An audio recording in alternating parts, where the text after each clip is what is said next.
Bad Wolf here, and today's deck tech, we are doing an angel themed deck because who doesn't want to do an angel themed deck? They're big, they're bad, they fly around.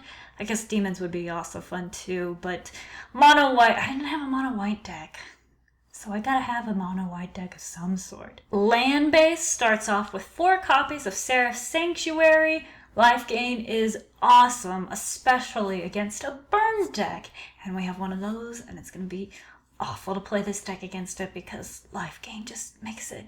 And you're going to be playing angels because, yeah, for reals. I also include 20 copies of planes because, like I said, mono white deck, you don't need anything else but planes. Planes are good in this deck. It's a lot of lands though, 24. I know that's not a lot of lands, but for me this is a lot of lands. 24 total lands. Creatures include 2 drops. I have 4 copies of Angelic Wall and 4 copies of Nyx Fleece Ram. Basically, walls. Because there's not a lot of good angels till like 5 mana, and you gotta have some early stuff, otherwise you're gonna die to like burn or aggro decks, which I have a lot of those, so I'm really worried about this deck. But I got some cheap removal and those walls to help gain life with Nyx Fleece Ram, so I think I will be okay with this deck. Alright, so speaking of angels, I'm so excited. I have 3 copies of Archangel Thune, 5 mana, and life gain encounters every time you gain life is awesome in this deck. You've got a Nyx Fleece Ram in here, you've got those Seraph Sanctuaries, you've got a couple other life gaining people of angelly fire, flying awesomeness, and those counters are going to be amazing. Like, you're just going to kill your opponent. It's going to be great. I also include 3 copies of Baneslayer Angel, 5 mana for flying, first strike, and lifelink. That lifelink is awesome in this deck. Like, seriously, so good. And 3 copies of Herald of War. You can put +1/+1 counters on it, and as you get more and more counters in combination with its ability, whenever it attacks, gets a +1/+1 counter, and add on an Archangel of Thune, angels get cheaper to play, which is awesome because we've got some huge drops in here that getting them out for less would be amazing. I also include 3 copies of Restoration Angel. I like the whole flashy thing. They're flashy. You can get a flash them in, block it, save a sheep or a wall if you need to. No big deal. Flash it in and you got a blocker. That's just a fun element of surprise to have. Like flashy angels. It's cool. So finishers in this deck. I have 4 of them.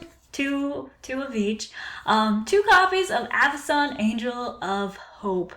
8 mana, but if you can get a Herald of War out, you can play it for cheaper. But you might be able to get to 8 mana with this. Like, so much fun. So 8 mana, but all your permanents gain indestructibility. So basically, you have a win con that they can't destroy anything, and your angels are all awesome, and they're big, and they're flying, and they just can't deal with it, and you win.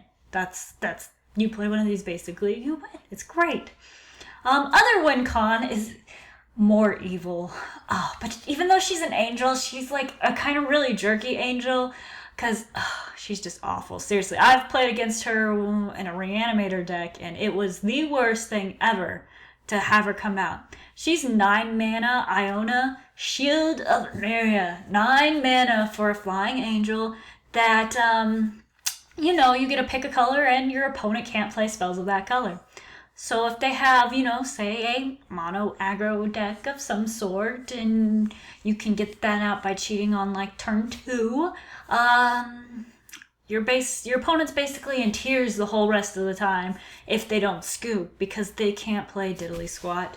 That was a really bad feeling, and I hope I get to play this card on someone because I like making my opponent feel bad in the way of the game, not in real life. I mean, I just like being able to be mean sometimes, and I can do that through this game. So I'm so excited to play with that card. It's gonna be sweet. So spells include 4 copies of Holy Day, 1 mana for a fog effect. Basically, creature or attack combat damage does not you don't get combat damage, which is great if you're playing against aggro decks and stuff like that. So that's really nice. It's cheap and you can play it really fast while you're getting enough lands to get up to your giant angels that you need. It's all good. I include 4 copies of Swords to Plowshare. Giving your opponent life isn't going to matter. If they can't deal with your giant angels, they're going to die anyway. So that's great. And also 4 copies of Dawn Charm. Now this is 2 mana, but you can prevent combat damage. You can regenerate a creature if you need to, and you can also counter a spell targeting you. It has to target you, but it's kind of versatile, and it helps that it's really cheap and you can use it, to do a couple different things depending on what you need. So that's really cool. I am super excited to play this deck because I just want to play out an Iona and just wreck my opponent's world. Seriously, that's all I want to do is just play that and be like, you just can't play anymore. That's it. We're done playing Magic for this game. Just concede. I'm super excited for that. But let me know what you think of this deck in the comments below, like this video, and subscribe for more.